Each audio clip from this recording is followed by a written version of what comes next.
Is it a tough control?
Extra ones, we should like over here and say address.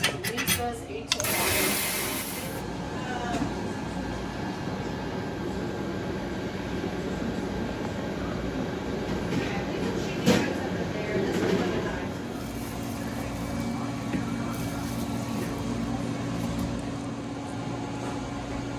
Dirty, now I have to clean them.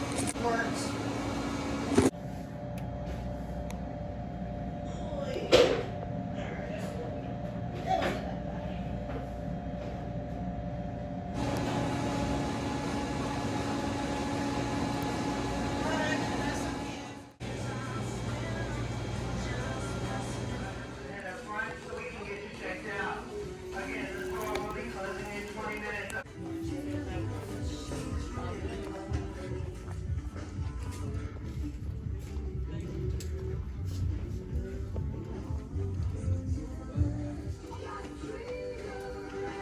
Trying to get something a little bit.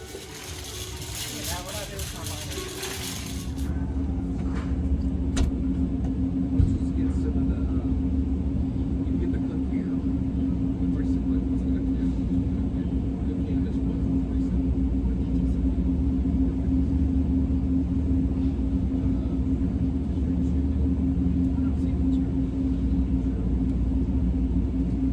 Seems like they might be out of it.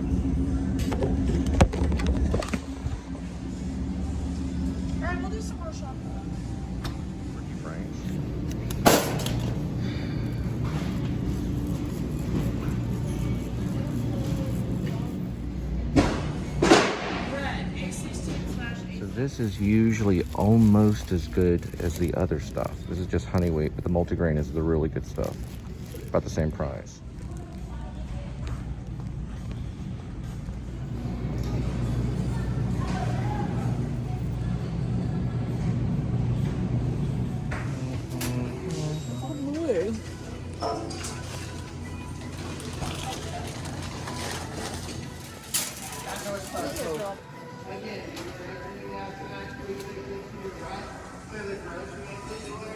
Oh, the grocery side. Yeah, let me wash my meal.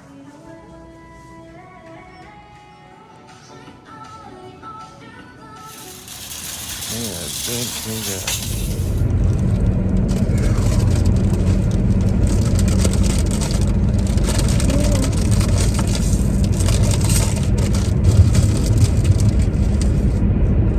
I know, I should have filled up the food. Oh, got Doritos and Sun Chips? No, I got 3 bags of chips. You get Sun Chips? Yes, I got 2 Sun Chips. No, I'm okay with Doritos. I got 1 Sun Chip. It's the perfect snack.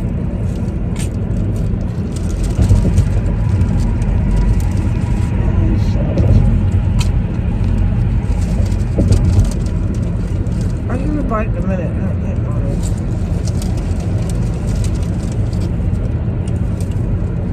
Are you eating a sandwich?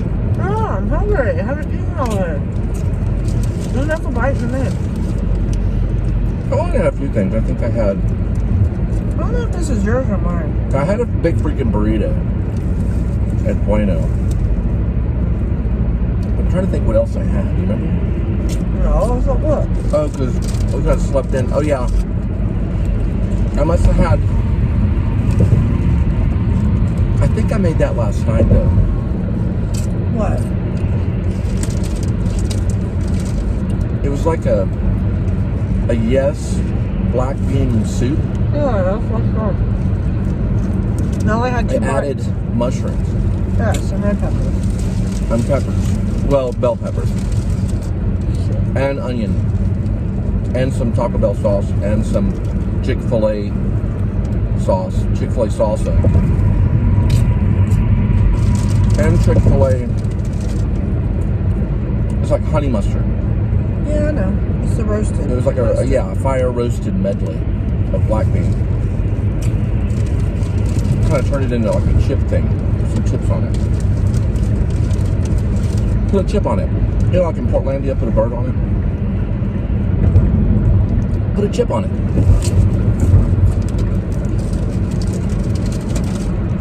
Put a chip on it. No, I'm just joking. Put a chip on it. Put a bird on it. That's why I like the Portlandia. Fred Armisen. Put a bird on it.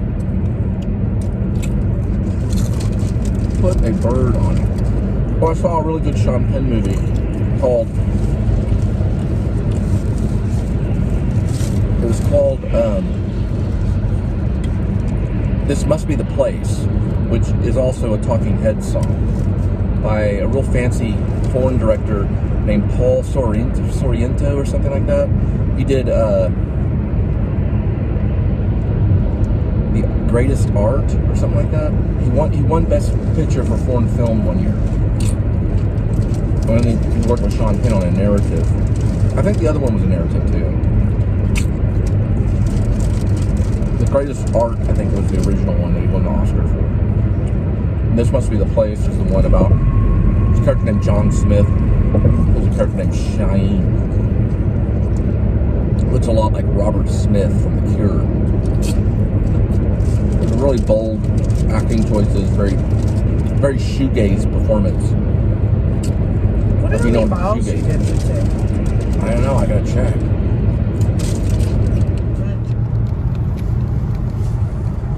Let's go back and look at your old change that you got the other day. 186171. Okay, 166. Okay, see. 166 170. Okay, got it. 166. So the Italian spicy. Sandwich shop. What does the BMT stand for? Biggest, meatiest, tastiest. But your Italian spicy, or what they know as a spicy Italian, is the cheaper Italian version, but the Italian BMT is the Italian biggest, meatiest, and tastiest, which comes with salami. Is it pepperoni? Mm-hmm. Salami, pepperoni, ham? And you can add bologna, but I don't think bologna's on it. It's salami, pepperoni, and ham. Yes. And then whatever fixins you want. Is that correct? It's not three different. The spicy Italian, and then you have the BMT. Wait a minute. I think one has more pepperoni and salami. The other one has pepperoni, salami, and ham. But the BMT is the biggest, meatiest, tastiest, so it's going to have the ham added. Right. So you're going to get the salami, the pepperoni, and what's the third? Ham. I think there's another one on the Italian spicy. I'll find out what the Italian, or what they call the spicy Italian. Oh my gosh. What the spicy Italian basically is it features spicy pepperoni. And salami. Salami's on it, right? So it's spicy pepperoni and salami and cheese. Your choice of cheese. Excuse me.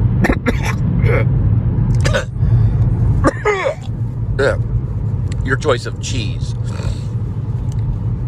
So it can be any cheese you like. And then you can just dump all the, the lettuce, the spinach, the red onion, I guess you could call it the purple onion, banana peppers, black olives. You've got jalapenos, What am I missing? Cucumbers. You can add some pickles on it. A couple of pickles. Throw a couple of pickles on it, or you can hold the pickle. You can actually put the pickle between your legs. What does they say in 5 Easy Pieces? Was the Jack Nicholson? Something about the tuna fish sandwich. She's like, well, what do you want me to do with it? You can put it between your legs. He got an Oscar for that, I think. 5 Easy Pieces. Remember 5 Easy Pieces? You know, he has the tuna fish sandwich that he's ordering, but he wants to hold the mayo or something, or hold the pickle, I think. What do you want me to do with the pickle? You can turn that off. All right, we'll figure it out.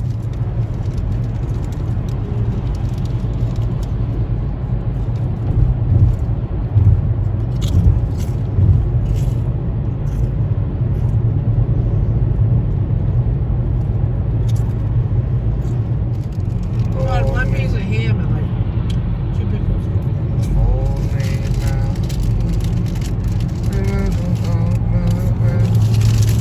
Stay with me.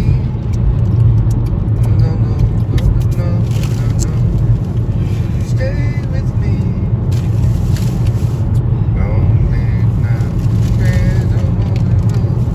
On my way. Stay with me. Their first album was called Three Imaginary Boys, and that came out in 1979. Believe followed by a compilation of Boys Don't Cry. I could be wrong. Now, in 1980, they are going to bring in what's known as 17 Seconds, was a revolutionary album that really got into their shoegaze quality. They did bring in shoegaze, but weren't purely shoegaze. They weren't purely goth, but they did bring about goth. Really what they were was an English rock band with a touch of post-punk, although it came off as what is known as new wave. And they're known as the Easy Cure, which changed to what's known as The Cure. But their first official band name was called Obelisk, which is what he did with his brother and sister. Robert Smith's brother and sister started with the band. It was a family band called Obelisk, which is basically an Egyptian, kind of like what the if you go to Washington D.C., what the monument is, that's what an obelisk or something like that. It's an Egyptian thing. Now, Robert Smith worked really hard when he started The Cure, and he worked with Susie and the Banshees as their lead guitar player in '79. Also, 1982 to 1983, he was also their lead guitar player and switched back and forth from Susie and the Banshees and The Cure before The Cure really became iconic. Now, I saw him live at the Starplex in Dallas 1989 with a great concert called Disintegration, which could have been the greatest concert ever on the universe. It was lots of fog, very foggy, and it went on for a very long time. It was more than a 3-hour concert of nonstop playing, and Robert Smith really didn't talk between the songs, maybe saying a few things, and really did not move at all. So the shoegaze kind of thing was really going on. He did sing though. He was singing. There was a lot of movement on stage. It was about as good as Lollapalooza, but it was only The Cure. But I think there was a band that opened with them. I can't think of them right now though. There was probably a band that opened for them. It was a very long concert, nearly 4 hours long. Yeah, and so there's a movie that Sean Penn did, who plays a character named John Smith, who looks a lot like Robert Smith, and it's called This Must Be the Place. And I was watching it today. Very good movie. Sean Penn's a great performance of acting very similar to kind of a Robert Smith style character known as Cheyenne, also known as John Smith. So it's very good. It's a very good movie. Anyway, Robert Smith probably really laughed when that came out because it's kind of a comedy. But Robert Smith was a very serious musician. He barely got through grade school. Don't know for sure if he graduated. I think he attempted what they call sixth form or something like that. That's basically the last 2 grades, which would be your junior and your senior year. But they do it, he's from Sussex, so it's a weird system thing. But I don't know if he graduated or not, but by the time he tried to graduate, he was on kind of like what is known as like welfare. And whenever the welfare check stopped coming in, he went ahead and made a demo tape. and that eventually turned into Easy Cure, and then went over to The Cure, and eventually the album Three Imaginary Boys was released, and they became iconic eventually pretty fast. So he was really up to really nothing but music. Now, he trained young as a musician, so he started at a very young age, like 6 or 7 years old. He's playing piano. His sister played the piano better than him, and he was jealous of her and decided to play the guitar because her sister's hands were small and couldn't fit around the guitar. So his could fit around the neck of the guitar, so he chose to play guitar. And he's very skilled at the guitar, but he also knows the piano, but not as well as his sister at a younger age. He probably can outplay her now, though. Another thing, too, is Robert Smith, his parents were also musicians. So his dad was like an opera singer kind of thing. Just a singer, basically. But his mom was a very skilled musician as well. I'm trying to think, maybe she might have played the piano. But they were both kind of like professional musicians. His parents were kind of like that. I think they had other jobs, but music was nothing new to him. You know, he was started off as playing music at like the age of 6. So he'd been doing it his whole life. So by the time, you know, the Cure was revolutionized and became, you know, the iconic band, it was done by a prodigy, similar to, you could say, Mozart or Beethoven. Another true story about Robert Smith was when right before he was forming the Cure, he had a lead guitar player that was very advanced and very good, but played very quickly. And he wanted to slow everything down, like very slow, like kind of like if you ever listen to The Forest, there's a lot of space between the chords, and it takes a long time for the song to even begin. So he wanted to slow everything down, and that was about the time when he was producing 17 Seconds, which A Forest is on that. And he fired the guitar player, his lead guitar player, because he wouldn't listen to him. So he knew what he was doing, and created the whole, you know, revolutionary sound that we know as new wave. And also, I guess you could probably say shoegaze. Well, he used shoegaze music. I don't know if he created it, but it was very similar to shoegaze. I guess you could say it was more new wave. But he created that sound because he wanted to slow down what he was doing. Now, he did have some fast songs, for example, or complex songs like Killing an Arab, which does have some, you know, hard guitar licks in it. Not terribly hard. It's not Jimi Hendrix. But they did do a Jimi Hendrix cover. So they do have a Jimi Hendrix cover they did early on. Killing an Arab was very controversial, and it was the producers wanted to cut it all together. They saw it as racist, and they wanted them to do a cover song instead.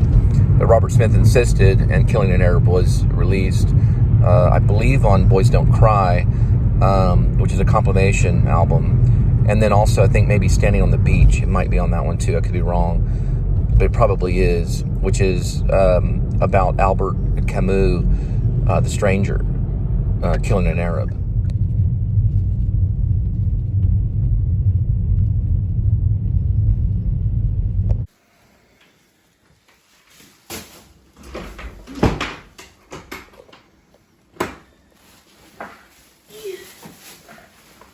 How are you, baby? I missed you. Are you? I can't see you. It's dark. I got some kitty food for you.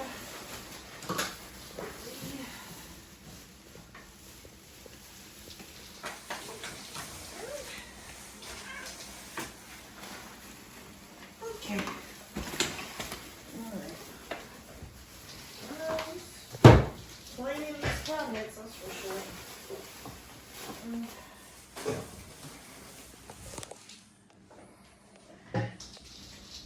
Probably what I'll do is I'll probably like sit here, the cat will run around, make noise.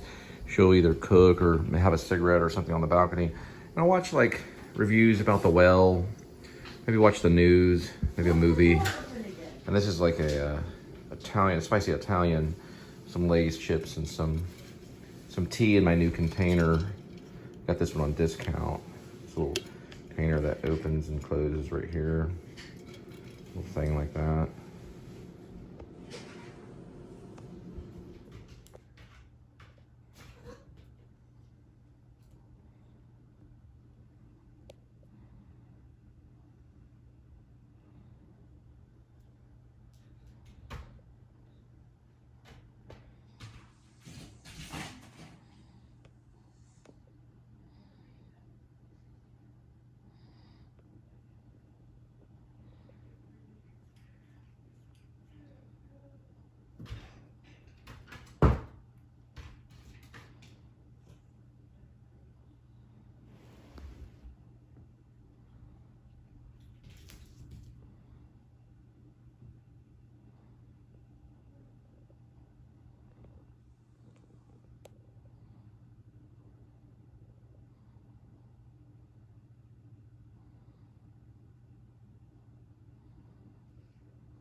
Okay, Kitty.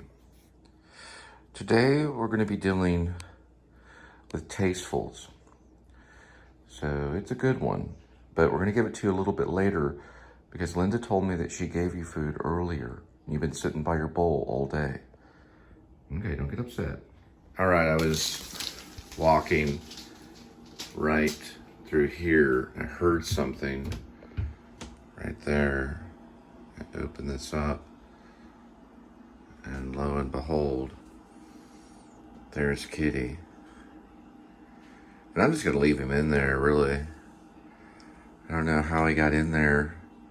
I opened it up and there he was, right in there.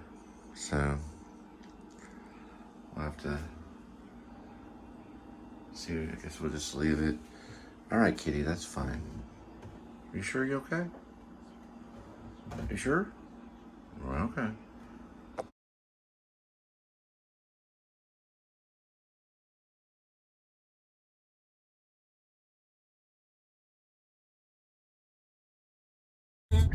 I mentioned San Francisco. What's interesting about San Francisco is a lot of the online jobs are based in San Francisco, even Uber.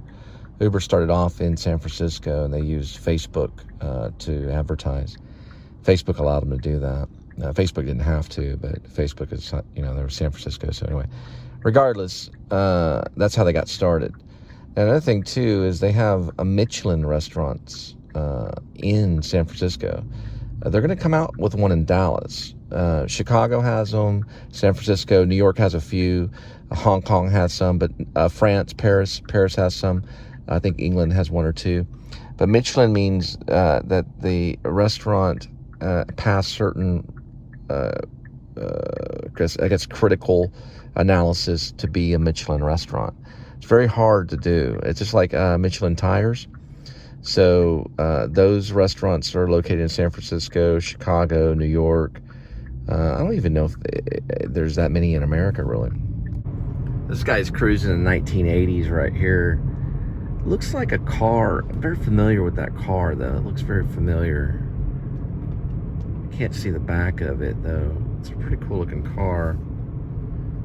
It's got a Radio Shack collar on the back. It's a Ford Mustang. My sister had one exactly like it when I was younger. Probably in the 80s. They're a classic car. All right, we're in Bedford right now. So we'll be dropping off this one coming up. Hey, look, it's a regular American doing day worker work. That ain't good for Mexico.